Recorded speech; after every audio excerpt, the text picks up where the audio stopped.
संशोधन केंद्राच्या तर्फे आपल्या सर्वांचं स्वागत आहे. बॉम्बे बुक हा आमचा कार्यक्रमाचा. या कार्यक्रमात मुंबईवर आधारित पुस्तकांवर चर्चा केली जाते. संस्थेमध्येही त्यांचा खूप योगदान आहे. महिला सबलीकरणासाठी अनेक पुरस्कार त्यांना मिळालेले आहे. आणि लोकमान्य गणेश म्हणजे बेडेकर सदन, शांताराम चाळ, मालिनी ब्लॉक्स यांचं सार्वजनिक गणेशोत्सव जे होतो त्यात ते अध्यक्षपदावर आहेत. डॉक्टर अपर्णा बेडेकर हे मराठी विषयात PhD आहेत. त्याही सामाजिक संस्थांमध्ये सक्रिय सहभागी आहेत. अनेक शोध निबंध व पुस्तकं त्यांनी प्रकाशित केलेली आहे. शेकडो कार्यक्रमांचे सूत्रसंचालन केले आहे. आकाशवाणीवरचे कार्यक्रम व खूप मुलाखती पण त्यांनी घेतलेली आहे. चर्चेचे सूत्रसंचालन गणेश आचवल हे करतील. आचवल हे लीगल थिअरी या विषयात त्यांनी ॲक्च्युली मुंबई विद्यापीठातनं ग्रॅज्युएट झालेत, पण आकाशवाणी रेडिओवर व्हॉईस आर्टिस्ट म्हणून आणि मुलाखती घेण्यात त्यांना खूपच अनुभव आहे. त्यांना रेडिओ क्षेत्रातील योगदानाबद्दल पुरस्कार व गौरव भरपूर मिळालेले आहेत. वृत्तपत्रातही ते लेख लिहितात. TV सुद्धा त्यांना अनुभव आहे. आणि आजच्या या चर्चेला मी त्यांना विनंती करेन अवचालांना की ते सुरुवात करा.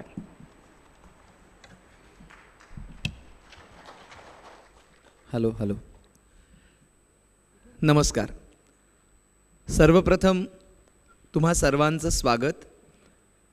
आणि आपण म्हणतो ना की काही गोष्टींचे योग जुळून यावे लागतात आणि तुम्ही आम्ही सर्वच जण उत्सवप्रिय असतो असं म्हटलं जातं. कारण संस्कृती पूजन नावाच्या पुस्तकातलं जे वाक्य आहे की आपल्या भारतीय संस्कृतीचा इतिहास हा कशात सापडतो तर सण आणि उत्सवांच्या पानांमध्ये सापडतो. आणि ज्या वेळेला आपण सण आणि उत्सवांचा विचार करतो त्यावेळेला साहजिकच लोकमान्य टिळक यांच्या प्रेरणेतनं जे दोन उत्सव सार्वजनिक स्तरावरती सुरू झाले त्यातला एक अर्थातच सार्वजनिक श्री गणेशोत्सव आणि दुसरा शिवजयंतीचा उत्सव. आणि योगायोग कसा आहे बघा की आज शिवजयंती आहे आणि या वेळेला आपण इथं जमलेलो आहोत या पुस्तकावर चर्चा करण्यासाठी शांताराम चाळीची स्मरणगाथा. आता अनेक गोष्टींबद्दल आपल्याला बोलायचं आहे, गप्पा असणार आहेत आणि त्याच्यामुळे असं मुलाखत वगैरे असं नाही, आपण सहज जशा गप्पा मारतो अशा गप्पा असणार आहेत.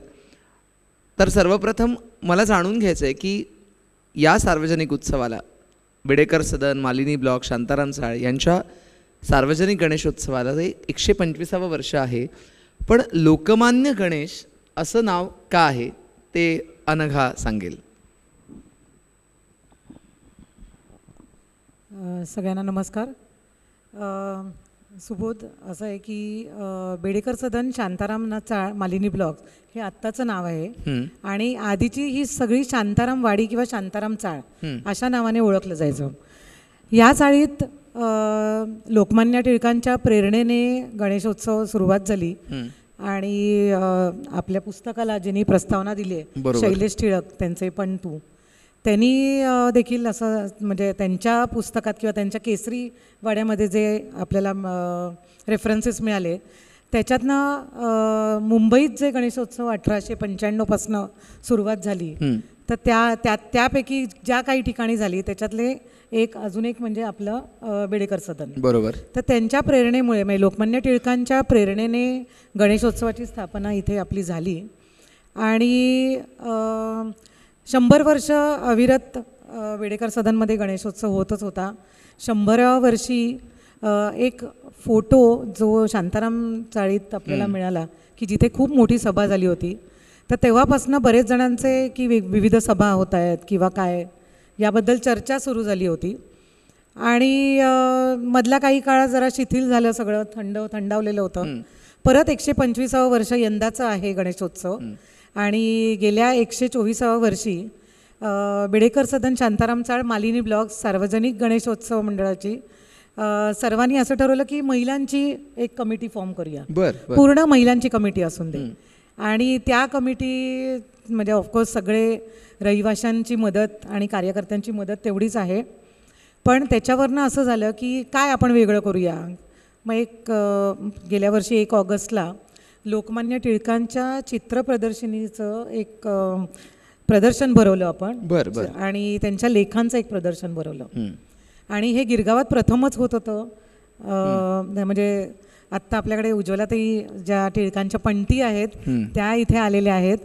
तर त्या पण म्हणाल्या की अशा चित्रांचं प्रदर्शन अजून तरी गिरगावात झालं नव्हतं. तर मला खूप आनंद झाला की असं प्रदर्शनी आपण भरवली. आणि त्याच्यावर आमचं झालं की एकतर आपला गणपती लोकांसमोर बाप्पा आपला लाडका बाप्पा आहे, तो लोकांसमोर आला पाहिजे. आपण कसं त्यांना सांगणार की अरे मी कुठे जाऊन आलो. आपण बोलीभाषेत म्हणतो की मी अरे आत्ताच दर्शन घेऊन आलो, कुठे गेलेलास. तर आपण बेडेकर सदन, शांताराम चाळ, मालिनी ब्लॉग्स हे असं एवढं मोठं नाव सांगत बसलं, तो माणूस तो विसरतो की कुठे जाऊन आलं. तर त्यामुळे आपण काहीतरी आपल्या बाप्पाचं, लाडक्या बाप्पाचं नाव काहीतरी आपण आवडीने वेगळं काहीतरी शॉर्टमध्ये ठेवूया. आणि म्हणून आम्ही त्याचं नामकरण, कारण लोकमान्यांनी स्थापन केलेला गणपती आहे म्हणून आम्ही त्याचं लोकमान्य गणेश हे असं लाडाचं आणि प्रेमाचं नाव ठेवलं आम्ही. वा, फारच छान. म्हणजे साक्षात गणपती बाप्पाचं एक नवीन बारसं तुम्ही केलं तसं आपल्याला म्हणायला पाहिजे, नामकरण झालं. तर मुळात मला हे जाणून घ्यायचं की शांताराम चाळीची स्मरणगाथा या पुस्तकाचा विचार मग कधी आला? म्हणजे आता हे तर वेगवेगळे तू उपक्रम सांगितलेसच, पण पुस्तक प्रकाशित करावं असं का वाटलं? म्हणजे गणेशोत्सवाचं 100वे वर्ष जेव्हा होतं तेव्हा आपल्याला फोटो आणि काही माहिती मिळाली की असे असे सभा इथे शांताराम चाळीत व्हायच्या. तर ह्या माहितीवरनं म्हणजे बऱ्याच लोकांकडनं अनेक सभा इथे झालेल्या आहेत किंवा वेगवेगळे महत्त्वाच्या विषयांवरती इथे सभा झालेल्या होत्या आणि त्याबद्दल फक्त ऐकिवात होतं. ऑगस्टमध्ये जेव्हा लोकमान्य टिळकांची प्रदर्शनी भरवली तेव्हा म्हणजे खरं तर हे श्रेय अमेय जोशीलाच जातं, हे पुस्तकाचं श्रेय. म्हणजे आम्ही सगळे फक्त त्याच्याबरोबर एक काय म्हणतात, म्हणजे तो गाडी चालवणार आहे, आम्ही त्याच्या पॅसेंजर आहोत. त्याच्या टीम वर्क आहे. पण अमेय म्हणाला की सगळेच नुसतं म्हणतायत तर मग मी का करू नये त्याच्यात काम. मग त्यांनी त्याच्यावर खूप मेहनत घेतली, सगळीकडनं माहिती मिळवली आणि त्यांनी फक्त असं समोर की हे डॉक्युमेंट्स मला मिळालेले आहेत, आपण ह्याच्यावर काय करूया. मग त्याच्यावरनं म्हटलं की मग आपण एक पुस्तक त्याबद्दल करूया, कारण हे आपलं कायमस्वरूपी पुस्तक राहील आणि आपल्या वाडीचा इतिहास आपल्याकडे जतन राहील, म्हणून हे पुस्तक काढण्याची आमचं सगळ्यांचं एकमत झालं. वा. आता तू अमेयचा उल्लेख केलास, त्याच्यामुळे पुढचा प्रश्न मी अमेयला विचारणार आहे की कुठलंही काम करायचं तर टीमवर्क असतं, म्हणजे आपण सगळे मिळून त्यात सहभागी होत असतो. पण इतका महत्त्वाचा ऐतिहासिक दस्तऐवज जमा करणं ही सोपी गोष्ट नव्हती. त्याच्यामध्ये अनंत अडचणी आल्या असतील कदाचित, मला माहीत नाही की एक्झॅक्टली संशोधन प्रक्रिया कशी होती. तर ती संशोधन प्रक्रिया जी झाली पुस्तकाच्या निमित्ताने, कोणाकोणाशी संपर्क केला असशील तू, मान्यवरांकडनं मार्गदर्शन मिळालं असेल, डॉक्युमेंट जमा करणे सगळं मोठा प्रोसेस असेल, तर तो जो संशोधन प्रक्रियेचा भाग आहे तो आज तू सांगावास असं वाटतं. त्यांना घेऊ दे, लष्करातल्या वेगवेगळ्या जागा त्यांना भूषवू दे आणि भविष्यकालीन संधीचा विचार करून हे सगळं करून दे. याकरता की जेव्हा केव्हा भारताला स्वातंत्र्य मिळेल त्यावेळेला सगळी लष्कराची उभारणी आपल्याला करायची, त्यावेळेला हीच सगळी मंडळी जी प्रशिक्षित होऊन पहिल्या महायुद्धाच्या काळात प्रत्यक्ष वॉरफ्रंटवर जाऊन किंवा प्रत्यक्ष कामात असताना ह्यांना जे प्रशिक्षण मिळालंय त्या प्रशिक्षणाचा उपयोग आपल्या लष्करात करता येईल, इतका भविष्यकालीन विचार करून लोकमान्यांनी इथे मुलांना लष्करात भरती व्हायला सांगितलं. आणि तुम्हाला मला मुद्दाम हे आवाहन केल्यानंतर आकडा खरंच खूप लक्षात घेण्यासारखा आहे. आमच्या ह्या वाडीमध्ये 800 महाविद्यालयीन मुलांनी लष्करात भरती होण्याविषयी नाव नोंदणी केली. एखादी योजना जर का आज आपण घेऊन गेलो तर 80 मुलं पण मिळत नाही. तो खरी गोष्ट आहे की नाही सांगा. आणि त्यावेळेला लोकमान्यांचा आग्रह, लोकमान्यांचं हे सगळं मागचं सगळं विषय ऐकून 800 महाविद्यालयीन मुलं पुढे आली आणि सांगितलं की हो, तुमच्या आवाहनाला आम्ही प्रतिसाद देतोय आणि आम्ही नाव नोंदणी नोंदणी करतोय त्यावेळची लोकसंख्या बघता आणि त्यावेळेचं सगळं वातावरण बघता हे फार मोठी गोष्ट आहे. कारण खरोखरच आज 80 मुलं सुद्धा महाविद्यालयातली आपल्याला एखाद्या प्रोजेक्टसाठी पटकन मिळणार नाहीत, एका ठिकाणी मिळणार नाहीत.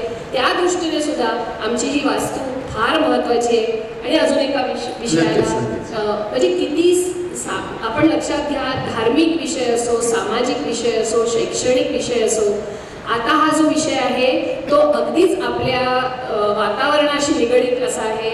1918 सालची एक सभा आहे आणि ती हे दिवस प्रचंड मोठ्या दुष्काळाचे होते आणि या दुष्काळाच्या कालखंडामध्ये ब्रिटिशांकडनं सक्तीने कर वसुली केली जात होती आणि ही होता कामा नये हे सांगणारी कैरा सत्याग्रह किंवा खेडा सत्याग्रहाची सभा आणि शेतकऱ्यांचे प्रश्न घेऊन एक सभा 1918 साली 13 एप्रिल 1918 साली झाली. आपण लक्षात घ्या किती वेगवेगळे विषय घेऊन या वास्तूने या मोठ्या नेत्यांना ऐकलंय. खरंच आमच्यासाठी आणि आपल्यासाठी सुद्धा हा खूप अभिमानाचा विषय आहे. नक्कीच. आणि आता अतिशय महत्त्वाच्या मुद्द्याकडे येणार आहे की जो फोटो आहे ज्या सभेचा या पुस्तकामध्ये आणि जी ऐतिहासिक सभा 16 जून 1918ची, पण त्याच्या आधी काहीतरी याच वास्तूमध्ये घडलं होतं आणि ते सगळं ऐकायला निश्चितपणे आवडेल की ती ऐतिहासिक सभा का झाली आणि तिथे नेमकं काय काय घडलं 16 जूनची. ही सभा ऐतिहासिक आहे आणि केवळ शांताराम चाळीसाठी ऐतिहासिक नाही, केवळ मुंबई प्रांतासाठी ऐतिहासिक नाही, तर संपूर्ण देशाच्या स्वातंत्र्य संग्रामाची दिशा ज्या सभेने ठरवली असेल. कारण ह्याच्या पुढचा गोषवारा तर अमेय आपल्याला सांगेलच, पण इतकी महत्त्वाची ही सभा आहे की ती फक्त आमच्या अभिमानाचा विषय नाही होऊ शकत आहे, ती आपल्या सर्वांच्या आहे. सांगायला मला अतिशय आनंद होतो, अतिशय अभिमान वाटतो. मॅडम, आज ज्या दरबार हॉलमध्ये आम्ही बोलतोय ह्या सभेची सगळी पार्श्वभूमी या वास्तूशी जिथे आपण आता बोलतोय ह्याच्याशी निगडीत आहे. जेव्हा आम्हाला इथे बोलण्यासाठी आपण आमंत्रण दिलं तेव्हा अक्षरशः आमच्या अंगावरती रोमांच उभे राहिले होते की जे काही आपण आपल्या इतिहासाची पानं चाळत असताना जे काही वाचलं त्याची दखल एशियाटिक सोसायटीने घ्यावी आणि ते सांगण्याची संधी मिळावी हा आमच्यासाठी पण खूप भाग्ययोग होता. असो, तर 10 जून 1918 या दिवसाकडे मी तुम्हाला घेऊन जाते. याच दरबार हॉलमध्ये जिथे आज आपण सगळेजण उपस्थित आहोत, या दरबार हॉलमध्ये लॉर्ड वेलिंग्टन जो मुंबई प्रांताचा गव्हर्नर होता आणि मुंबई प्रांत हा त्यावेळेला कराचीपासून येमेन पासून कर्नाटक पर्यंतचा म्हणजे त्याची भौगोलिक सीमा त्याच्या लक्षात घ्या. इतक्या मोठ्या प्रांताचा जो गव्हर्नर होता लॉर्ड वेलिंग्टन, त्याने इथे ती सभा बोलवली होती 10 जून 1918 याच ठिकाणी याच वास्तूमध्ये. आणि लष्करात भरती झालंच पाहिजे भारतीय तरुणांनी याविषयीची ती वॉर कॉन्फरन्स होती. कारण युद्ध अगदी ऐन भरात आलं. हा 1918 साल आहे, लक्षात घ्या. युद्धाचे अगदी अखेरचे काळे ढग आकाशात जमले होते आणि अशा वेळेला लॉर्ड वेलिंग्टनने इथे बोलवून घेतलं होतं. आपले होम रूल लीगचे खूप महत्त्वाचे नेते म्हणजे प्रत्यक्ष लोकमान्य टिळक, त्याच्यानंतर नचिकेळकर, बॅरिस्टर जिना यांसारखी दिग्गज मंडळी इथे उपस्थित होती. लॉर्ड वेलिंग्टनने हे सांगितलं की तुम्ही लष्करात भरती व्हायला पाहिजे. त्यावेळेला लोकमान्य उभे राहिले आणि लोकमान्यांनी प्रश्न असा विचारला की आम्ही भारतीय तरुणांना आवाहन करतच आहोत, कारण मागच्या सभेमध्ये त्यांनी केलंच होतं आवाहन, पण आमच्या स्वातंत्र्याचं काय, भारताच्या स्वातंत्र्याचं काय, असा प्रश्न लोकमान्यांनी ह्याच सभागृहामध्ये लॉर्ड वेलिंग्टनला विचारला. आणि आता तुम्हाला कुठलंही राजकीय भाष्य आणि राजकीय प्रश्न इथे विचारता येणार नाही असं म्हणून अत्यंत अपमानास्पद वागणूक लॉर्ड वेलिंग्टनने लोकमान्यांना दिली. लोकमान्यांनी इथून सभात्याग केला. म्हणजे अत्यंत बाणेदारपणे औरंगजेबाच्या समोरचे महाराज निघून गेले होते. मला त्याचीच आठवण झाली की तोच बाणा या मराठी माणसाच्या अंगात असला पाहिजे. लोकमान्यांनी निघून गेले, ते त्यांच्या पाठोपाठ बॅरिस्टर जिना गेले आणि नचिकेळकर सुद्धा गेले. आणि होम रूल लीगच्या ह्या मोठ्या नेत्यांना दिलेली ही अपमानास्पद वागणूक भारतीय नेत्यांना आणि भारतीय जनतेला सुद्धा हे जनतेपर्यंत झिरपलं. ही खूप मोठी उपलब्धी होती या सगळ्या प्रकरणाची. कारण लोकांनाही आता फार मोठा असंतोष वाटायला लागला की आमच्या लोकमान्यांना इथे बोलायला दिलं नाही. याच्याबद्दल लोकांच्या मनातही फार तिडीक चीड निर्माण झाली. आणि आमच्या वाडीत बरोबर 6 दिवसांनी म्हणजे 16 जून 1918 रोजी लॉर्ड वेलिंग्टनच्या बद्दल असंतोष व्यक्त करणारी सभा इथे झाली. आणि त्या सभेला नचिकेळकर, गांधीजी, बॅरिस्टर जिना, लोकमान्य टिळक, हॉर्निमल जमनादास बमनजी हे सगळे उपस्थित होते. आणि 15,000 अधिकृत नोंद आहे बॉम्बे क्रॉनिकल्सची, जी आम्याने वाचून आणि त्याच्यातनं सगळे रेफरन्सेस काढून सांगितले. बरोबर ना? मी एका आर्टिकलमध्ये 25,000 पण वाचलं. म्हटलं हे इनह्युमन आहे आणि इनप्रॅक्टिकल आहे, म्हणून आम्ही 15,000 सांगतो. 15,000 माणसं आमच्या वाडीतल्या ह्या सभेला, एवढ्या मोठ्या प्रांताच्या गव्हर्नरचा निषेध करणारी सभा आहे आणि जनसामान्यांनी केलेली आहे. आणि ही निषेध करणारी सभा 15,000 माणसांची होती. आपण पुस्तकातला फक्त फोटो एकदा दाखवू मागे. आपण बघाल तर ह्या जुन्या चाळी आहेत, त्या चाळींचे जे सज्जे आहेत त्याच्यावर माणसं अक्षरशः लोंबकळत आहेत. जिथे कुठे जागा मिळेल, म्हणजे मुंगीलाही शिरायला जागा नव्हती, अशा पद्धतीने माणसं तिथे येऊन उभी होती. आणि 5,000 माणसांना आत शिरायला जागा नाही, म्हणून जवळच्याच आमच्या गिरगावातल्या सीपी टँक जवळ चायना बाग नावाचा एक भाग आहे, म्हणजे त्यावेळेला होता, तिथे ती 5,000 माणसं जमून राहिली होती. म्हणजे इथे आत शिरायला जागा मिळाली नाही म्हणून घरी गेले असं झालं नाही. इथे काय घडतंय, इथे काय होतंय याचा सगळा आत्मा, याचा कानोसा त्यांना घ्यायचा होता. त्यामुळे ती 5,000 माणसं म्हणजे एकूण 20,000 माणसं या लॉर्ड वेलिंग्टनचा निषेध करण्यासाठी जमली होती. लॉर्ड वेलिंग्टनचं नाव निघताच लोक फार मोठ्या आरोळ्या देत होते आणि त्याचा निषेध करत होते. आणि इथे सांगायची गोष्ट अशी की बॉम्बे क्रॉनिकल्सने असं लिहिलं की गव्हर्नर लॉर्ड वेलिंग्टन या प्रसंगाचे प्रत्यक्षदर्शी साक्षीदार असायला हवे होते. ते उपस्थित असते तर आपल्याच मंत्रिमंडळाने आजवर अंधारात ठेवल्यामुळे झालेले भीतीदायक परिणाम पाहून त्यांचे निदान डोळे तरी उघडले असते. हे लिहित आहे बॉम्बे क्रॉनिकल्स. आणि एखाद्या सगळ्यात महत्वाची गोष्ट इथे अजून एक आहे की एखाद्या प्रांतीय नेत्याच्या विरोधात अशा विरोधी प्रतिक्रिया आजवर नोंदल्या गेलेल्या नव्हत्या. आणि हा जो छुपा प्रतिकार आहे, हा जो छुपा, इथे कुठलीही सशस्त्र क्रांतिबिंती घडत नव्हती, फक्त विरोध, फक्त निषेध नोंदवला जात होता. पण तरी तोही इतका मोठा प्रमाणावर, इतकी मूठ आवडल्यासारखा होता की हा छुपा प्रतिकार राजकीय अस्त्रासारखा यापुढे वापरता येईल याबद्दल लोकांना फार मोठी जागृती लोकांच्या मध्ये झाली. आणि बॉम्बे क्रॉनिकल्स असं लिहितं की या सगळ्याचं श्रेय मात्र लॉर्ड वेलिंग्टनला जातं. अशी नोंद बॉम्बे क्रॉनिकल्स करते.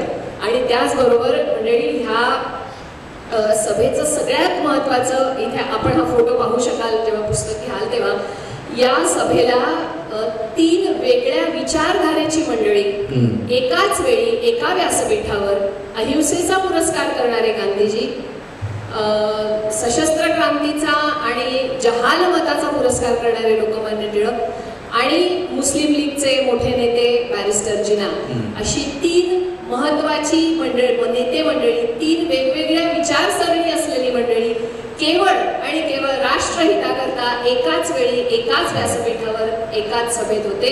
या सगळ्याची ही शांताराम चाळ साक्षीदार आहे.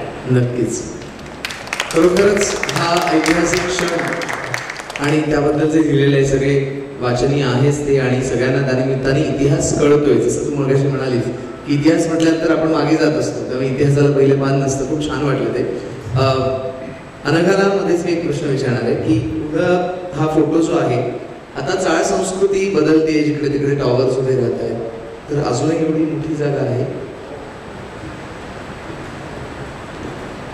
जिथे सभा झाली होती ती तशीच्या तशीच वास्तू आहे. फक्त काही गोष्टी ऐकल्या, जिथे बेडेगाचं धन शांताराम चाळ आणि मध्ये ह्या सगळ्या पटांगणाच्या मध्ये जिथे 15,000 पब्लिक किंवा जनसमुदाय एकत्र जमायचा, तिथे मधोमध एक मालिनी ब्लॉक नावाची एक बिल्डिंग आहे. आणि ती 1932 साली ना, 39 साली, 1939 साली ती बांधली गेली होती. कारण हे ऐकिवातली गोष्ट आहे कदाचित ते डॉक्युमेंट मिळाले तर ते पण कदाचित नंतर पुढे मागे प्रसिद्ध होऊ शकतं, पण त्याचा प्रूफ नाही आहे आमच्याकडे. ऐकिवातली गोष्ट अशी आहे की ब्रिटिशांना जेव्हा कळलं की अशा महत्त्वाच्या विषयांच्या सभा आपल्या वाडीत होत आहेत, तर इथे कुठेतरी बंधन आणलं पाहिजे, कुठेतरी त्याच्यावरती आळा घातला पाहिजे. तर कसं घालता येईल? डायरेक्टली सभा तुम्ही बॅन नाही करू शकत किंवा त्याच्यावरती आक्षेप नाही घेऊ शकत. तर त्यांनी शांताराम शाळेचे जे मालक होते, शांताराम सुकटणकर, त्यांना बहुतेक ते अप्रोच झाले आणि त्यांनी सांगितलं की मे बी त्यांना आम्हीच दिलं असेल की तुम्ही अजून एक एखादी बिल्डिंग बांधली तर तुम्हाला फायनान्शियली तुम्ही खूप आणखी सक्षम होऊ शकता किंवा तुम्हाला भाड्यामध्ये पैसे मिळू शकतात, त्याच्याने तुम्ही आणखी प्रगती करू शकाल. तर असं काहीतरी त्यांची म्हणजे ऐकिवातली गोष्ट आहे, असं काहीतरी त्यांना सांगण्यात आलं किंवा त्यांना ब्रिटिशांकडून तसं सांगितलं गेलं आणि म्हणून मालिनी ब्लॉक्स ही सोसायटी तिकडे फॉर्म झाली आणि तिकडे नवीन अगदी वाडीच्या मधोमध ही बिल्डिंग आहे. त्यामुळे जो 15,000 किंवा एवढा मॉब जमायचा तर तो बंद झाला आणि नंतर त्या सभा बाकीच्या वेगवेगळ्या मैदानात घेतल्या गेल्या, आझाद मैदानावर शिफ्ट केल्या गेल्या. पण तोपर्यंत अनेक महत्त्वाचे विषय हे शांताराम शाळेच्या पटांगणात असेच व्हायचे. आता सुद्धा अनेक एखाद्या वास्तूला माणसांची येण्याची सवय असते ना, तशीच ही वास्तू आहे. कारण इथे अनेक कार्यक्रम ते आपण नंतर बोलूच आपण. पण मालिनी ब्लॉक्स आता मधोमध उभे आहे आणि तेव्हा ती नव्हती. पुन्हा एकदा पुढच्या सभांकडे आपण बोलूया की रौलेट कायदा जेव्हा आणला गेला तर त्याच्या निषेधार्थ सुद्धा अनेक ठिकाणी आंदोलनं झाली, सभा झाल्या आणि त्यातली महत्त्वाची एक सभा शांताराम शाळेत झाली. त्यामुळे तू त्याबद्दल सांगेलस? नक्कीच. मी थोडा मागे जातो. मगाशी आपण लष्कर भरतीबद्दल सभा झाली, लोकमान्य टिळकांनी सभा घेतली आणि 800 लोक उपस्थित, 800 विद्यार्थ्यांनी सहभाग घेतला असं म्हटलं. बट स्टँड विथ द काय म्हणतो आपण एक्झाम्पल, तर ते 800 लोक का, 800 विद्यार्थ्यांनी का रजिस्ट्रेशन केलं? कारण त्यांनी असं सांगितलं की मदन मोहन आणि लोकमान्य टिळक या दोघांच्याही मुलांनी लष्करामध्ये भरती झालेले असं सांगितलं. हे ऐकल्यानंतर ते भारावून गेले की ते नेते फक्त सांगत नव्हते तर ते स्वतः कृती पण करत होते. बरोबर. ते ऐकून ते म्हणाले की अरे नाही, जर ह्यांची मुलं पण करतायत तर ते नुसतं नाही की तुम्ही बलिदान द्या आणि आम्ही फक्त माईकवर बोलायचं काम करतो असं नाही आहे. तर त्यांच्या मुलांची आहुती त्यांनी दिली म्हणून 800 लोक झाले. आता हे जे इन्सिडेंट्स आहेत हे आम्ही जेव्हा बघत होतो तेव्हा असे स्कॅटर्ड इन्फॉर्मेशन होती, पण जेव्हा आम्ही ते सगळं एकत्र करायला घेतलं तर तेव्हा आमच्या असं लक्षात आलं की हे एकामागोमाग एक झालेल्या national level rather international level झालेल्या विषयांचे कनेक्टिंग डॉट्स आहेत. सो मुंबई आपल्याला फक्त मी मागच्या वेळी पण म्हटलं होतं की मुंबई ही फक्त राजकीय आणि आर्थिकदृष्ट्या भारताची राजधानी नाही आहे, तर तिला भारताला स्वातंत्र्य देण्यासाठी किती मोठं योगदान आहे हे आपल्याला एका नुसत्या वाढीत झालेल्या 40 मीटिंग्सवरनं कळतं. बरोबर. या 40 मीटिंगमधले आपण 12 मीटिंग्स घेतल्या. तर कमिंग बॅक टू लष्कर भरती आणि रौलेट कायदा, तर लष्कर भरती करा असं सांगण्यात आलं होतं की पहिलं महायुद्ध ब्रिटिशांना जिंकायचं होतं, तर एक हात से दो एक हात से लो असं काहीतरी करायचं असं ठरलं. नुसतीच लष्कर भरती नाही करायची. मग होम रूलच्या सगळ्या लोकांनी असं ठरवलं की त्यांना ब्रिटिशांना सांगायचं की आम्ही लष्कर भरती तर करतो, आम्हाला त्याच्या बदल्यात काय मिळणार, आम्हाला स्वातंत्र्य हवं. पण ब्रिटिशांना स्वातंत्र्य द्यायचं नव्हतं. मग काय करायचं, तर ते म्हणाले की तुम्ही स्वातंत्र्य द्या. तर त्या रिलेटेड मॉन्टेग्यू चेम्सफोर्ड कायदा त्यांनी आणला. म्हणजे फक्त दाखवायचं की आम्ही तुम्हाला स्वातंत्र्य देतोय. 3 फेब्रुवारी 1919 साली मॉन्टेग्यू चेम्सफोर्ड सुधारणा कायद्याबद्दल मीटिंग झाली. त्याच्यात होम रूल लीगच्या बॉम्बे बेंचच्या वतीने शांताराम शाळेची मीटिंग झाली. त्याच्यामध्ये पंडित मदन मोहन मालवीय यांनी अध्यक्षस्थान भूषवलं होतं. त्याच्यात त्यांनी असं म्हटलं की पाश्चिमात्य देशातल्या ज्ञानाची दारं उघडी झाल्यामुळे आता भारतीयांना गव्हर्नमेंटमध्ये काम करण्याची इच्छा निर्माण होते की कारण ब्रिटिशांनी फक्त भारतावर राज्य केलं नव्हतं, अनेक असे देश होते पण तिकडे त्या देशातल्या लोकांना तिकडे गव्हर्नमेंटमध्ये काम करायला देत होते, पण भारतावर अन्याय करून ते तेव्हा देत नव्हते. तर स्वराज्य ही भावना निर्माण करण्यासाठी कलकत्ता काँग्रेसच्या कलकत्ता अधिवेशनामध्ये दादाभाई नौरोजींनी पहिल्यांदा स्वराज्य ही भावना आणली. त्याच्यानंतर ब्रिटिश असं उघडपणे म्हणत होते की असं मदन मोहन मालवीय म्हणताय की ब्रिटिश या देशाचे भले करण्यासाठी आले आहेत आणि या देशात सक्षम शासकीय प्रतिनिधी निर्माण होतील तेव्हा आम्ही स्वराज्य देऊ, अशा खोट्या वल्गना ते नेहमीच करत होते. ह्या सगळ्याचं फलितच म्हणजे मॉन्टेग्यू चेम्सफोर्ड कायदा. आता मॉन्टेग्यू चेम्सफोर्ड कायदा म्हणजे काय तर पहिलं महायुद्ध ब्रिटिशांनी जिंकलं, त्याच्यानंतर भारतात खूप मोठी एक भावना निर्माण व्हायला लागली की आता आम्हाला स्वातंत्र्य द्या, आता आम्हाला स्वातंत्र्य द्या. तर त्याला काहीतरी काउंटर द्यायचं म्हणून त्यांनी मॉन्टेग्यू चेम्सफोर्ड, म्हणजे मॉन्टेग्यू हे तेव्हाचे सेक्रेटरी होते आणि चेम्सफोर्ड हे तेव्हाचे व्हायसरॉय होते, ह्या दोघांनी मिळून एक सुधारणा कायदा आणला ज्याच्यामध्ये म्हणजे अर्ध सरकार असं करायचं ठरलं. भारतीय लोकांना काही ह्याच्यामध्ये इन्क्लूड करायचं असं ठरवलं. पण ती जी सगळी खाती होती ती म्हणजे काय, शिक्षण, शेती, स्थानिक स्वराज्य अशा गोष्टी हस्तांतरित करण्यात आल्या. पण वित्त, कायदा, सुव्यवस्था, सैन्य आणि कुठल्याही बाबतीत कायदा करण्याचा हक्क हा फक्त ब्रिटिशांकडेच त्यांनी ठेवला गेला. ह्याच्या पुढे असं झालं त्यांनी की लोकांना आता आनंद व्हायला लागला भारतीयांना, अरे वा आपल्याला आता गव्हर्नमेंटमध्ये काम करायला मिळणार, आपल्याला थोडं स्वातंत्र्य द्यायला सुरुवात झालेली आहे ब्रिटिशांकडनं. पण हा खोटेपणा उघडकीस आणण्याचं काम तेव्हाच्या महत्त्वाच्या नेत्यांनी केलं आणि ते म्हणजे ॲनी बेझंट, ज्या स्वतः आयरिश होत्या पण तरीसुद्धा भारताच्या स्वातंत्र्यासाठी त्या आयुष्यभर इकडे लढत राहिल्या. 17 फेब्रुवारी 1919ला इमिजिएटली ॲनी बेझंट यांनी मीटिंग घेतली रौलेट कायद्याच्या विरुद्ध. तर त्या असं सांगतायत की ब्रिटनमध्ये एक अशी पद्धत आहे की जर कडू औषध द्यायचं असेल लहान मुलाला तर ते डायरेक्ट दिलं तर ते घेणार नाही. मग काय करायचं, गोड जॅम घ्यायचा, त्याच्यामध्ये ते कडू औषध मिक्स करायचं आणि मग द्यायचं, म्हणजे ते औषधही दिलं जातं आणि मुलाला कळतही नाही. त्यांनी असं सांगितलं की आत्ता ब्रिटिश गव्हर्नमेंटचं जे वागणं आहे ते एक्झॅक्टली सेम आहे.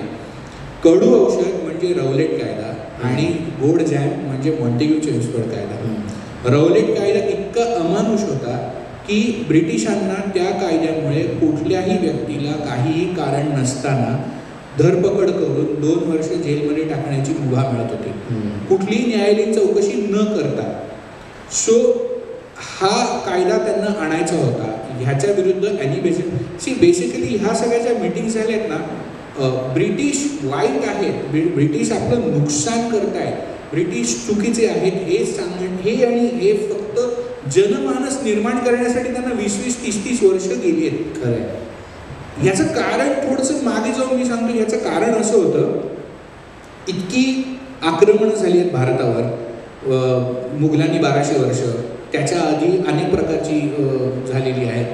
तर अनसर्टन्टी होती खूप की कोणी येतं उठतं, कोणी पिकं काय पळवून नेत आहे, कोणी येतं आहे मारून काय टाकतं आहे. तर आज मी जगतोय, उद्या जगीन की नाही मला माहिती नाही.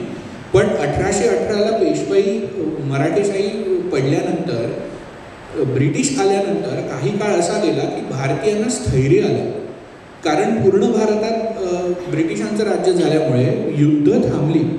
युद्ध थांबल्यामुळे लोकांना असं वाटायला लागले की अरे हा ब्रिटिश आलेत ना, बरे आपलं युद्ध तरी नाही होत, आपण लाईफ एक्सपेक्टन्सी तरी वाढली. पण नंतर ह्या नेत्यांच्या असं लक्षात आलं की अरे हे चांगले नाही आहेत, कारण हे आपल्या धर्म, आपले विचार, आपली शिक्षण संस्था ह्याच्यावरच घाला घालत आहे. मग हे लोकांना कळलं तर पाहिजे की हे वाईट आहे. मग कसं कळणार, तर ह्या सभांमधनं कळणार. तर रौलेट कायद्याचा विरोध म्हणजे रौलेट कायदा किती वाईट होता माहिती आहे का, जालियनवाला बाग रौलेट कायद्याचा निषेधार्थच झालेला आहे. जालियनवाला बाग 15 मिनिटात 1600-1200 राऊंड्स फायर झाले, 3000 लोकांच्या वरती लोक मेले आहेत. अनेक, आता ते आकडा 200 सांगतात, पण अनेक स्त्रिया, अनेक लहान मुलं विहिरीत उडी मारून मेली आहेत. सो तोच रौलेट कायदा, त्याचा विरोध कसा करायचा हे सांगण्याचं काम ॲनी बेझंटने शांताराम चाळीत येऊन केलेलं आहे. त्याच्या पुढची सभा आहे 20 ऑक्टोबर 1920. सरदार वल्लभभाई पटेल येऊन गेलेले आहेत आपल्या वाडीत. त्यांनी स्वतः काँग्रेसचे ते सेक्रेटरी होते तेव्हा, त्यांनी इथे येऊन सांगितलं की काँग्रेसचे महासचिव या पदावर कार्यरत असणाऱ्या पटेल आणि शांतारामशाहीत मीटिंग घेतली. या सभेत ब्रिटिश राज्यकर्त्यांनी भारतीयांवर केलेल्या अमानुष अत्याचारांचा निषेध केला व आता ब्रिटिशांना भारतातून हाकलून देण्याशिवाय दुसरं आपल्याकडे पर्याय उरलेला नाही आहे, ह्या असे विधान त्या मीटिंगमध्ये केलेले आहे. त्याच्यानंतर असहकार चळवळीवर मीटिंग झाल्या. महात्मा गांधींनी मीटिंग घेतल्यानंतर मुंबईमध्ये, म्हणजे तुम्हाला आता पुस्तक जेव्हा घ्याल तेव्हा पुस्तक वाचल्यानंतर कळेल, it's like a go to place. आता पुढे काय करायचं, चला शांतारामपुरी, आता पुढे काय करायचं, चला शांतारामपुरी. विषय काही असू दे, कारण अजेंडा एकच होता, स्वातंत्र्य मिळवायचं आहे. काही करून स्वातंत्र्य मिळवायचं आहे. काही करून म्हणजे लिटरली काही करून. 6 एप्रिल 1921 ही मीटिंग आहे, शेवटची मीटिंग आहे, कारण 39 मीटिंगचा डेटा आहे माझ्याकडे, पण त्यातल्या 12 मीटिंगचाच दिला आहे. 6 एप्रिल 1921ला मीटिंग झाली आहे सरोजिनी नायडू यांच्या अध्यक्षतेखाली. Live and die for India, the only way to swarajya. Bombay क्रॉनिकलचं आर्टिकलचं हे हेडलाईन आहे की लिव्ह अँड डाय फॉर या, म्हणजे स्वातंत्र्य मिळण्यासाठी जगा तरी, नाहीतर आपले प्राण तरी द्या, किंवा आपलं वित्त, आपली बुद्धी, जे काही देता येईल ते तुम्हाला द्या. आता पूर्ण ताकदीने, जिथपर्यंत आपण ब्रिटिशांना विरोध करत नाही तिथपर्यंत आपल्याला स्वातंत्र्य मिळणार नाही. त्या मीटिंगमध्ये लाला लजपत राय, लाला गोवर्धनदास, विजय पटेल अशी महत्त्वाची लोक होती. बरं, ह्या मीटिंगमध्ये केंद्रीय खिलाफत कमिटी, होम रूल आणि बॉम्बे नॅशनल युनियनच्या संयुक्त विद्यमानाने मीटिंग झाली होती. स्वातंत्र्य भारतीयांनी स्वराज्यासाठी आपली संपत्ती, बुद्धी वापरावी आणि प्रयत्नांची पराकाष्ठा करावी असे सांगण्यात आले. तसेच स्वातंत्र्यासाठी संपूर्ण देशभरात उपोषण करण्याचे ठरवण्यात आले. Live and die for India, the only way to swarajya. आपण आज जे स्वातंत्र्य भोगतोय, म्हणजे खरंच आपण म्हणू शकतो की भोगतोय, right to speech, right to express, हे करण्यासाठी ह्या लोकांनी आपलं अख्खं आयुष्य घालवलं. तर हा सगळा अभ्यास करत असताना मला 40 तरी स्वातंत्र्य सेनानींची नावं मिळाली की जी आमच्या वाडीत येऊन गेले स्वातंत्र्यासाठी. अशी अनेक नावं आहेत या पुस्तकामध्ये की ज्यांची आपल्याला नावं पण नाही माहिती. फॉर एक्झाम्पल पंढरीनाथ तेलंग कोण होते माहिती नाही, पुस्तकांमध्ये दिलेलं नाही. मार्मॅड्यूक पिचकल या नावाचा माणूस होता, पण स्वातंत्र्यासाठी अख्खं आयुष्य घालवलेलं आहे त्यांनी. उमर सोभानी नावाची व्यक्ती होती, गांधीजींचे खूप जवळचे व्यक्ती होती. त्या माणसाची एवढी ताकद होती की तेव्हा तो 3.5 कोटी रुपये स्वतःचा लॉस करून बेअर करू शकत होता. म्हणजे स्वराज्य फंडामध्ये महात्मा गांधींनी लोकमान्य टिळक गेल्यानंतर 1 कोटी जमवायचं असं ठरलं होतं. उमर सोभानी नावाच्या माणसाने, जे कापसाचे व्यापारी होते, त्यांनी सांगितलं मी 1 हाती द्यायला तयार आहे. 1 हाती 1 कोटी रुपये 1900च्या सालात द्यायला तयार आहे. पण गांधींनी सांगितलं की नाही, की मला सगळ्यांनी म्हणून दिलं. हट्ट करून त्यांनी 2.5 लाख रुपये दिले. म्हणजे हट्ट घा नाही, मी काहीतरी देणार म्हणून 2.5 लाख रुपये दिले त्या काळी. तुम्ही विचार करा, ब्रिटिशांना असं कळलं की हा माणूस स्वातंत्र्यासाठी काम करतोय, ह्याला कसंही करून मारलं पाहिजे, डायरेक्ट नाही मारता येते. म्हणून त्यांनी काय केलं, कापसाचा व्यापारी होता म्हणून मुंबईमध्ये प्रचंड प्रमाणात कापसाचं सप्लाय केला. ह्याचा परिणाम असा झाला की ह्याच्याकडनं जे कापूस घेत होते हे घ्यायचे बंदच झाले, कारण प्रचंड सप्लाय झाला, भाव पडला. त्या माणसाला 3.5 कोटीचा नुकसान झालं आणि त्या नुकसानीत तो माणूस मेला. उमर सोभानी नावाचा माणूस होता. आपल्याला माहिती पण नाही कोण उमर सोभानी. आपल्याला विचारलं तर 4 स्वातंत्र्य सेनानी. मी त्या दिवशी गंमत म्हणून गेलो होतो, मी आणि सचिन फडके दादा आहे, फोर्टला पुस्तकांचं रस्त्यावर आहे, तर आम्ही विचारत होतो लोकमान्य टिळकांची पुस्तकं आहेत का, गांधींची पुस्तकं आहेत. त्यांनी विचारलं कोण लोकमान्य टिळक, अरे बाबा कोण गांधी, असं त्यांनी आम्हाला स्पष्ट विचारलं की कोण लोकमान्य. नाही असं नाही, म्हणलं जिनांची पुस्तकं आहेत. कोण जिना. ही आपली परिस्थिती आहे. एवढा प्रगल्भ इतिहास असून सुद्धा आपण तो असा विसरून जातो. युरोपामध्ये 1 रुपयाचा इतिहास आहे पण तो 100 रुपयाचा करून दाखवतात. आपल्याकडे 1 करोडचा आहे पण आपण 1 रुपयाचं पण लक्ष देत नाही त्याच्याकडे. म्हणजे खरोखरच हे मात्र, म्हणजे हे सांगताना खरोखर यातना होतात. मी सुद्धा जेव्हा कॉलेजमध्ये शिकवतो आणि मुलांना विचारतो की तुम्हाला 1 मेचं महत्त्व माहिती आहे का, तर उत्तर मुलं देतात की आम्हाला सुट्टी असते.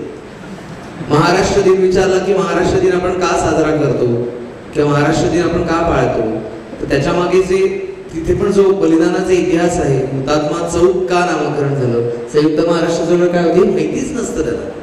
मग ते समजावून देणे कर्तव्य असतं. आणि जसं आता तुम्ही हे पार पाडता या पुस्तकाच्या माध्यमातून, तर मला आता पुन्हा आपल्या या मुद्द्याकडे येतं की सभा झाल्या, पुस्तक झालं आणि 125 वर्ष तुमच्या गणेशोत्सवाचं आहे, तर एक नवी जबाबदारी आता तुमच्यावर आलेली आहे सगळ्यांवरच, की आपल्या सगळ्यांवर म्हणूया की, कारण या निमित्ताने मी तुमच्याशी जोडला गेलोय, की हा इतिहास आपण इथपर्यंत पोचवलाय. आता पुढे काय? कारण आताची जी लहान मुलं असतील किंवा हे पुस्तक जे वाचतील, गिरगावकर वाचतील, पार्लेकर वाचतील, तर हा प्रसार कसा करायचा आहे किंवा या गणेशोत्सवाचं काही वेगळं वैशिष्ट्य असणार आहे का?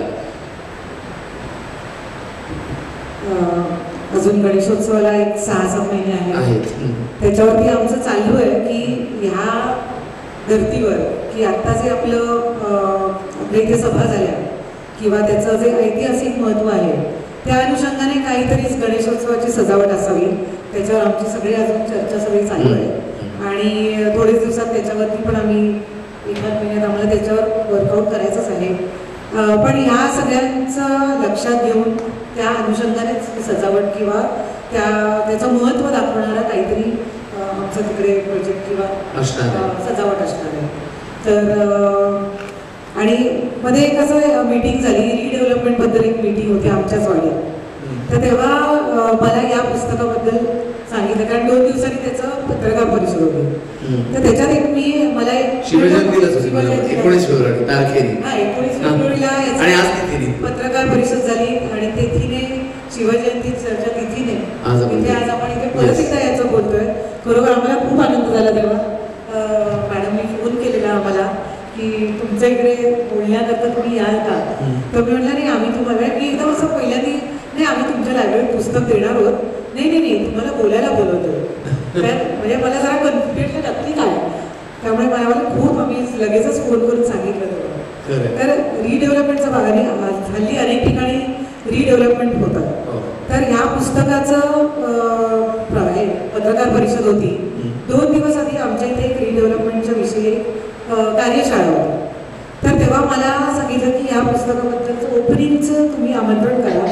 तर म्हटलं 2 कम्प्लिटली वेगळे विषय आहेत, हा वेगळा विषय आणि तो, तर दोन्ही एकत्र तुम्ही का करताय? म्हणजे मी याचा कार्यक्रमाचा पॅनल लावते, आमंत्रण पॅम्पलेट वाटून, पण तुम्ही मला बोलायला, कारण वेगळे विषय. तर त्यावेळेला तुम्ही काहीतरी रिलेट तर करा. मी म्हटलं ठीक आहे. म्हणजे मग मी पण जरा विचार केला. तर मला याच्यावरनं वाटलं की शांताराम कधी ना कधीतरी सगळीकडे रिडेव्हलपमेंटची वेळ येणार वगैरे सगळी पुढच्या गोष्टी, पण असं वाटलं की जिथे जिथे ज्या वास्तूत अशा काही महत्त्वाच्या सभा झाल्या असतील, असं काही तिकडे आपले स्वातंत्र्य सेनानी तिथे वास्तव्य असेल किंवा त्यांची तिकडे काही वेगवेगळ्या प्रकारच्या मीटिंग म्हणा किंवा छोटे छोटे कार्यालय असतील, तर त्या वास्तूत रिडेव्हलपमेंट झाल्यावर त्या वास्तूचं तिकडे कुठेतरी एक छोटंसं मॉन्युमेंट किंवा त्याचं लिखाण किंवा त्याची ॲटलिस्ट काहीतरी लोकांना की बाबा लोकमान्य टिळकांची सभा इथे झाली होती, याचं कुठेतरी जे कोणी रिडेव्हलपमेंट करतील त्याची जाण ठेवून ती रिडेव्हलपमेंट करावी. त्यामुळे ना पुढच्या पिढीला हे नक्कीच कळेल की इकडे ही कशी वास्तू आहे, ही किती पवित्र वास्तू आहे आणि इथे कशा प्रकारचे स्वातंत्र्य सेनानी किंवा जे देशासाठी लढले ते इकडे येऊन गेलेले आहेत आणि त्यांचं कार्य इथे आपल्या वास्तूत झालेलं आहे. तर याचं त्यांनी जतन कुठल्या ना कुठल्या तरी मॉन्युमेंटमध्ये त्या रिडेव्हलपमेंटच्या ह्याच्यात करावं, असं तेव्हा मी माझी मतं सांगितली. आणखीन एक मला सांगायला आवडेल इथे की या पुस्तकामध्ये जी रेखाचित्र काढलेली आहे आणि तो रेखाचित्र काढणारा आमच्या टीमचाच एक भाग असणारा सोहम इथे आलाय, सोहम पांचा. आणि तो वाडीचा रहिवासी आहे, त्यामुळे पुस्तक जेव्हा तुम्ही घ्याल तेव्हा अतिशय ही उत्तम रेखाचित्र तुम्हाला बघायला मिळतील त्या त्या प्रसंगानुरूप केलेली. कारण या पुस्तकातले जे जे लेख आहेत त्याचे फोटोज कुठे फार अवेलेबल होते, तर ते कशा प्रकारे प्रेझेंट करावं. काही चित्र असतील तर जे वाचक नसतात त्यांना कधी कधी चित्र बघून सुद्धा त्याचं कॅप्शन्स वाचून त्याच्यावरती ते वाचतात. तर म्हणून असं झालं म्हणजे की चित्र कोण काढणार किंवा इलस्ट्रेशन्स, तर तो स्वतःहून म्हणाला की मी याबद्दल वर्कआउट करतो आणि त्यांनी बरोबर कौतुक आहे आणि आम्हाला अभिमान आहे की संपूर्ण वाडीने आम्हाला याला सपोर्ट केला आणि संपूर्ण वाडीतल्या लोकांनी आम्हाला याच्यावरती म्हणजे कशा प्रकारे आपण पुढे जाऊया किंवा जी आमची टीम होती त्यांनी सगळ्यांनी मनापासून काम केलं आणि त्याचं हे फळ आहे. त्या संदर्भात मी अपर्णाला विचारेन की एकंदरीत तुमची जी टीम आहे या कार्यक्रम या पुस्तकाच्या निमित्ताने की लेख आल्यानंतर तो ट्रान्सलेट करणं असेल, त्याचं संपादन तर तू केलं आहेस, पण अजूनही अनेक जण याच्यात आहेत, त्यांचा काही उल्लेख करशील? हो नक्कीच. पद्मजा बापये आणि विवेक छत्रे ही आमचे आणखीन 2 टीम मेंबर्स इथे आलेले नाहीत, पण ह्या सगळ्या 40 मीटिंग म्हणजे अमेयाला आम्ही म्हणायचो अरे काय तू बॉम्बे क्रॉनिकल्स आता काय अख्खा पेपर किती वर्षांची तू आमच्याकडे इथे आणणार आहेस, पण खरोखरच त्याला मी तुम्हाला म्हटलं तसं की मागचे रेफरन्सेस मिळत गेले, तो अधिकाधिक खणत गेला, अधिकाधिक वाचत गेला आणि हे सगळे काय म्हणतायत याची एक सूत्रबद्ध बांधणी करणं गरजेचं होतं जर का पुस्तक तयार करायचं असेल तर. त्यामुळे आज इथे पद्मजा बापये आणि विवेक छत्रे दोघंजण इथे उपस्थित नाही आहेत, पण आमच्या टीममधली तीही 2 खूप महत्त्वाची माणसं. आणि पुस्तकाचं सगळं डिझायनिंग करणारे प्रसाद समेळ इथे आलेले आहेत. सर खूप सुंदर डिझाईन त्या पुस्तकाचं झालं आहे. त्याला सगळा जो 1900 सालातला जो सगळा त्याचा विचार करून त्याची बांधणी सगळी झाली, ते सगळं डिझायनिंग समेळ सरांचं. तर पुढे काय उपक्रम किंवा आता हा सगळा आपण म्हणतो की इतिहास आपण कायम मनात ठेवला पाहिजे आणि तो पुढच्या पिढीपर्यंत, जसं आपण म्हणतो की आम्ही चालू हा पुढे वारसा, मोठी जबाबदारी आहे. तर एकंदरीत कार्यक्रमाच्या सांगतेकडे येताना त्या संदर्भात काय सांगशील?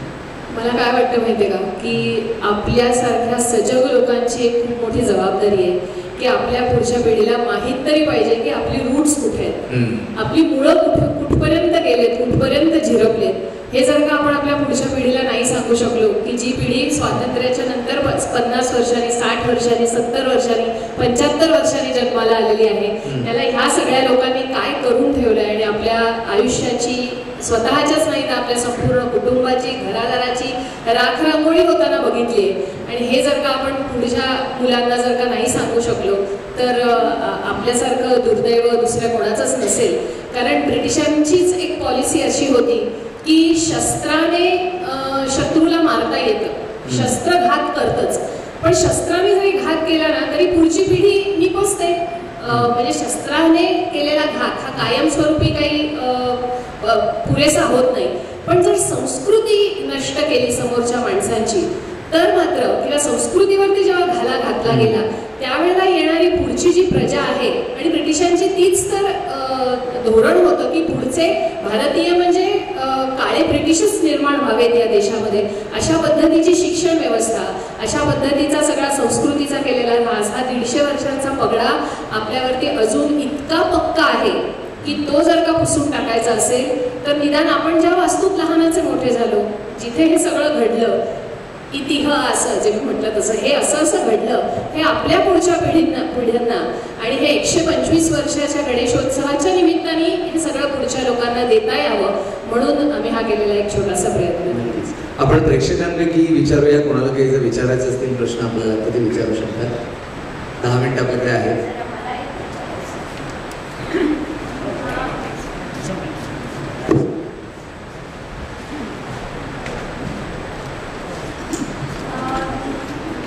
तुमच्या चाळीमध्ये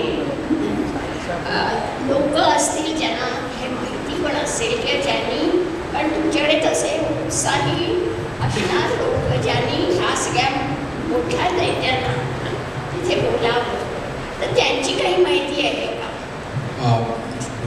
बेसिकली काय, जे शांताराम होते, शांताराम सुटणकर जे वाडीचे मालक होते, ते स्वतः वकील होते, आणि मला जो इन्फॉर्मेशन मिळाली म्हणजे ही एवढी नेते मंडळी काय येत होते, तर ऑफकोर्स ते स्वातंत्र्याच्या फॉर होते म्हणून हे लोक येत होते.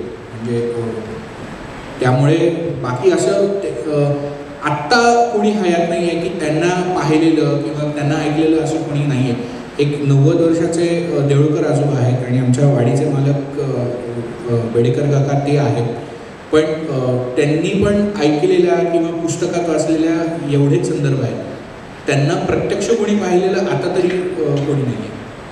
आणि अजून एक सांगू का, जी चूक त्यावेळेला झाली ती करायची नाही आहे. ह्याचं डॉक्युमेंटेशन काहीच झालं नाही जे आज आम्ही केलं. ते जर का झालं असतं, तिथल्या मागच्या लोकांनी जर का डॉक्युमेंटेशन करून ठेवलं असतं तर त्याला अजून बळकटी आली असती, जे बॉम्बे क्रॉनिकल्समध्ये आम्हाला सापडलं त्याला. पण असं कुठलंही डॉक्युमेंटेशन नाही, त्यामुळे सांगणारं कोणी नाही आणि डॉक्युमेंटेशन नाही, त्यामुळे हे जे आहे हेच आता उपलब्ध. म्हणजे हे पुस्तक हे फक्त पुस्तक नाही आहे, तर हे डॉक्युमेंट आहे, हा ऐतिहासिक दस्तऐवज आहे. कारण प्रत्येक मीटिंगच्या खाली आम्ही माहिती स्रोत दिलेला आहे की आम्ही माहिती कुठून मिळवली, त्याचे फिजिकल फॉर्ममध्ये आमच्याकडे कॉपीज आहेत. सो उद्या असंच वाटलं म्हणून लिहिलं, कारण आजकाल व्हॉट्सअप युनिव्हर्सिटीवरनं भरपूर पुस्तकं लिहितात लोक आणि ज्ञान देत असतात, तर तसं नाही आहे. सो खूप जबाबदारीने आणि खूप मनापासून केलेला हा प्रयत्न आहे बेसिकली.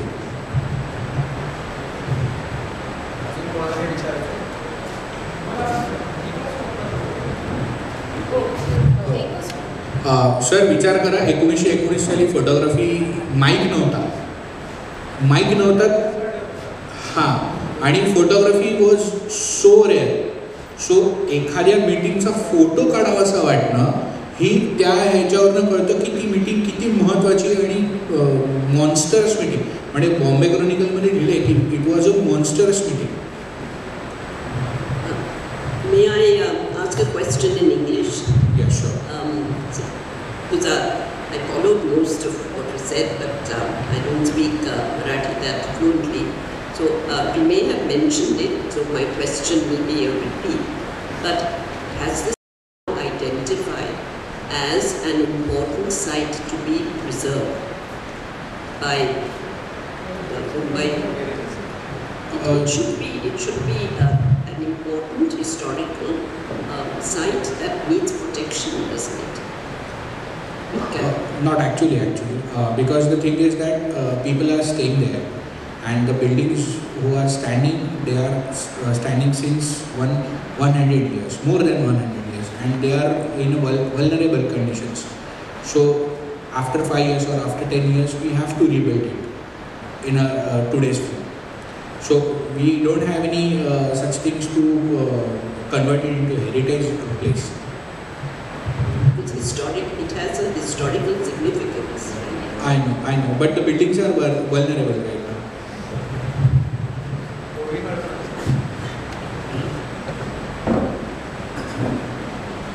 आतापर्यंत टिळकांच्या इतक्या सभा झाल्या किंवा पहिला गणपती तुमच्या इकडे बसवला, मग केना जाळीचा गणपती पहिला मुंबईत बसवलेला टिळकांनी असं का म्हटलं जातं? तो आता हा थोडा वादग्रस्त विषय आहे. बेसिकली आम्हाला जी माहिती मिळाली त्या माहितीनुसार आमचा गणपती 1895 साली स्थापन झाला आहे ही माहिती मिळाली. 1893 साली पुण्यात झाला, पण त्याचा काही जोर नव्हता. 1894 साली परत एकदा गणपती पुण्यात खूप मोठ्या प्रमाणात सुरू झाला. मला मिळालेल्या माहितीनुसार लोकमान्य टिळकांनी फक्त एकच गणपती स्वतः बसवला, तो विंचुरकर वाड्यामध्ये. बाकी ते काय सगळीकडे गणपती बसवत फिरत नव्हते. आता कोणीही क्लेम करावं की आमचा गणपती टिळकांनी बसवला, लेट इट बी. आम्ही असंच सांगतो की आमचा गणपती 1895चा आहे. सो माइट बी त्यांच्याकडे काही डॉक्युमेंट्स असतील की ते दॅट सेम की आमचा गणपती 1893चा आहे. बट आम्हाला त्या वादात पडायचं नाही आहे की पहिला गणपती कुठला आणि दुसरा गणपती कुठला. म्हणून म्हटलं की असे अनेक दस्तावेज आमच्या वाडीच्या गणपतीचे दस्तावेज आमच्याकडे आहेत. तरीसुद्धा आम्ही 1901 समजून हे 125वे वर्ष मानतो, नाहीतर आमचं 130वे वर्ष होतं. मधल्या काळात 2 वर्ष तर कुठेच झाला नाही, कारण प्लेग होता, त्याच्यानंतर टिळकांना झालेली अटक होती, त्यामुळे कुठेच झाला नाही. 96-97चे उल्लेखच मिळतात. म्हणजे एक पुस्तक आहे टिळकांना भंडाऱ्याच्या तुरुंगात गेल्यानंतर 14 सालापर्यंत टिळकांचा उल्लेख कुठे नाही. त्यांना तिथे कुठले संदर्भ नव्हतेच, म्हणजे राजकारणावर बोलायचंच नव्हतं. नाही.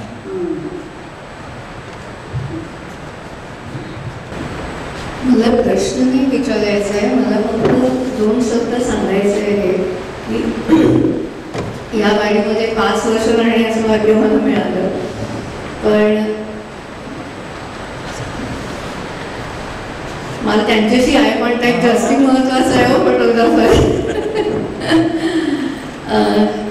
ज्याप्रमाणे आत्ता या इतिहासामध्ये उलगडलं की एकूण भावनिक, बौद्धिक आणि सामाजिक समरसता आणि अभिसरण याच्यासाठी केंद्र ठरलेली शांतारामाची वाडी, त्याच्या मागे कारण होतं तिथे मिळालेला जनाधार आणि वाडीचे मालक शांताराम सुटणेकर याचा खरोखर अभिमानास्पद वारसा आजही पाहायला मिळतो. तो म्हणजे वाडीचे मालक बेडेकर, त्यांचे कुटुंबीय आणि रहिवासी यांच्यामध्ये अजूनही ही सामाजिकतेची ज्योत जागृत आहे. विविध कार्यक्रम व्यासपीठावरती होत असतात आणि त्याला उत्तम प्रतिसाद मिळत असतो.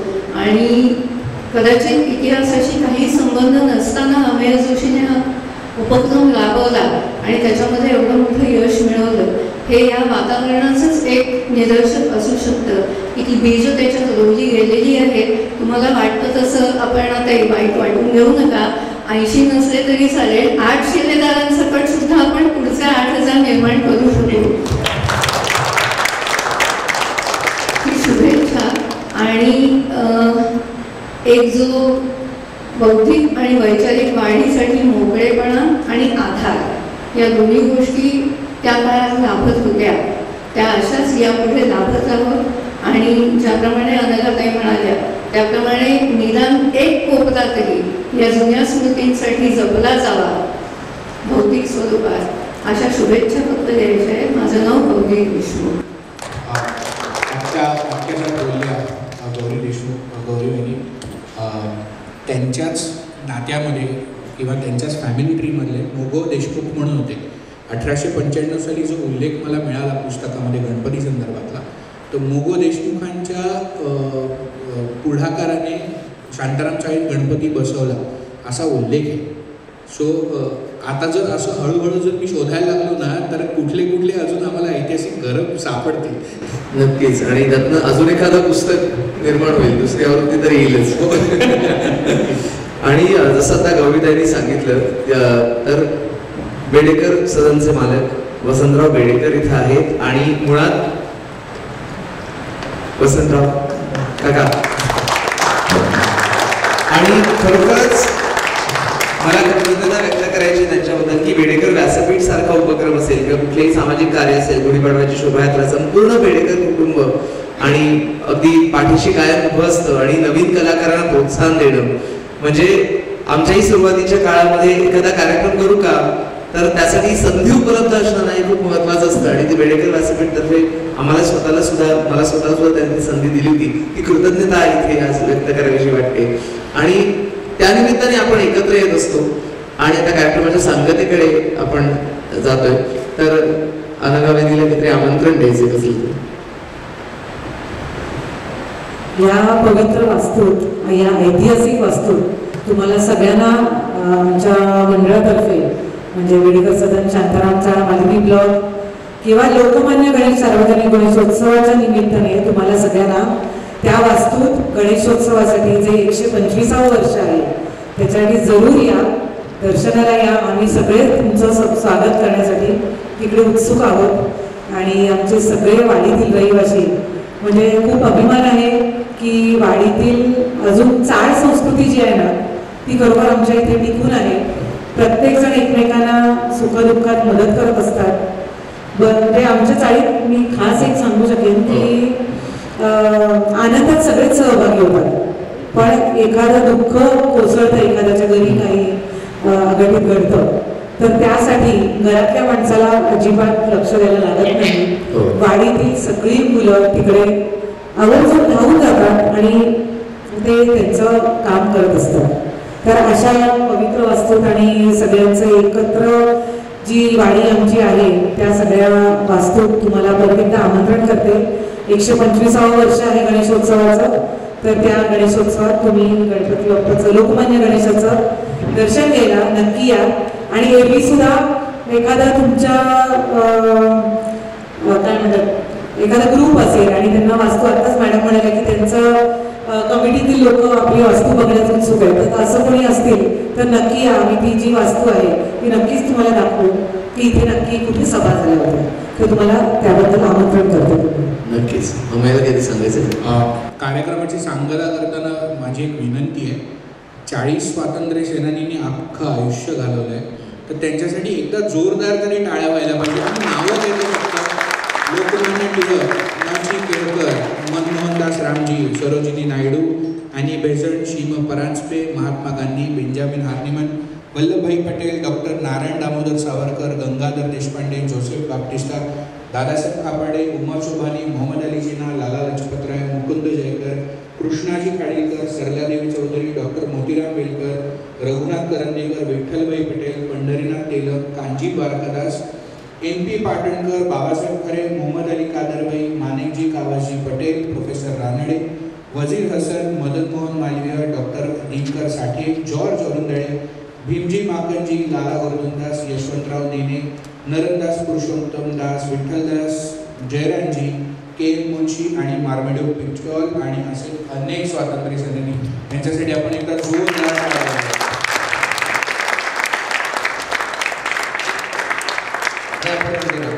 की दिव्यत्वाची जेथे प्रसिद्धी तेथे कर माझे जुळती, असंच या सगळ्यांचं योगदान आहे. की परीन ज्यांच्या दहनभूमीवर नाही चिरा नाही पडती, असं आपण म्हणत असतो. प्रत्येकाने हा खारीचा वाटा उचललेला होता स्वातंत्र्य संग्रामामध्ये. आणि ह्या पुस्तकाच्या निमित्ताने हा सगळा इतिहास आजच्या पिढीपर्यंत पोहोचतोय. पुन्हा एकदा खूप छान वाटतंय. आज शिवजयंतीच्या या दिवशी आपण इथे जमलेलो आहोत. एशियाटिक सोसायटीने आम्हाला संधी दिली त्याबद्दल मनपूर्वक धन्यवाद. आणि संकष्टी सुद्धा आहे म्हणजे गणपती, छत्रपती शिवाजी महाराज, तर निश्चितपणे छान वाटते इथे आज येताना. धन्यवाद.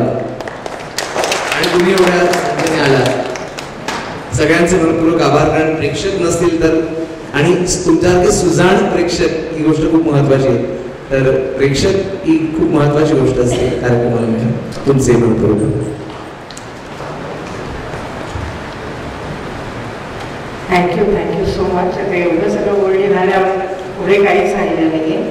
आणि मी थांबले होते की एवढे सगळे इतिहासाची माहिती यांनी जी दिली ते समोरासमोर साक्षात जाऊन तिकडे बघायची खूपच इच्छा आम्हाला आहे. आणि विचारण्याची आधी मिळाली ते आमंत्रण ह्या रूपाने, आणि नक्कीच ते आमंत्रण आम्ही एक ग्रुप विजिट म्हणून ते स्वीकार करूच. आणि तुमच्या गणपतीच्या वेळेला आम्ही येऊ.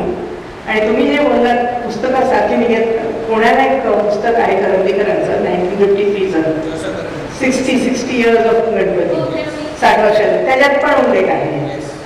कारण मुंबईचे गणपती साधनांची इतकी मदत झाली की केसरीवाड्याने हे पुस्तक आम्हाला एकच प्रत आहे केसरीवाड्यात. हो. आणि ती आम्हाला झेरॉक्स करून उपलब्ध करून दिली. कारण माझ्या एका रिसर्च प्रोजेक्टला पण तशीच सहकार्य तुमच्याकडे मिळाली. खूप सहकार्य सगळ्या संस्थांचं राहील. आणि जेव्हा चांगलं काम आपण सुरू केलं की सारं जग ते पूर्ण करायसाठी आपल्याला मदत करते. आणि जसे तुम्ही जोशी म्हणाले की इतिहासात काही फॉर्मल एज्युकेशन असताना या पूर्ण टीमला इतकं छान त्याच्यात सगळीकडनं कॉपरेशन मिळाले. आणि खूप मनाला असं लागून मला म्हणजे आठवण घ्या मीटिंगची. म्हणजे 40हून जास्त लोकांचे पावन पदस्पर्श या भूमीला जिथे लागले, आपण सगळ्यांनी तिकडे जाऊन एकदा बघून यावं अशी माझी इच्छा आहे. एशियाटिकचे मुंबई रिसर्च सेंटरच्या तर्फे आपण सगळ्यांचं खूप खूप आभार मी मानते. आपण इथे आलात, इथे सहभागी झालात आणि खूप छान असा कार्यक्रमाचं वेगळा कार्यक्रम असं मानून आपल्या इकडे, त्याबद्दल मी सगळ्यांना खूपच आभार मानते. आणि आमचे स्टाफ जे नेहमी आम्हाला मदत करतात त्यांच्याशिवाय आमचं काही कार्यक्रम पुढे होणार नाही. आणि असंच आमच्या वेगवेगळ्या कार्यक्रम जे होत राहतात त्यातही आपण येऊन सहभागी व्हावे, एशियाटिकचे मेंबर पण व्हावे अशी माझी इच्छा आहे. थँक्यू.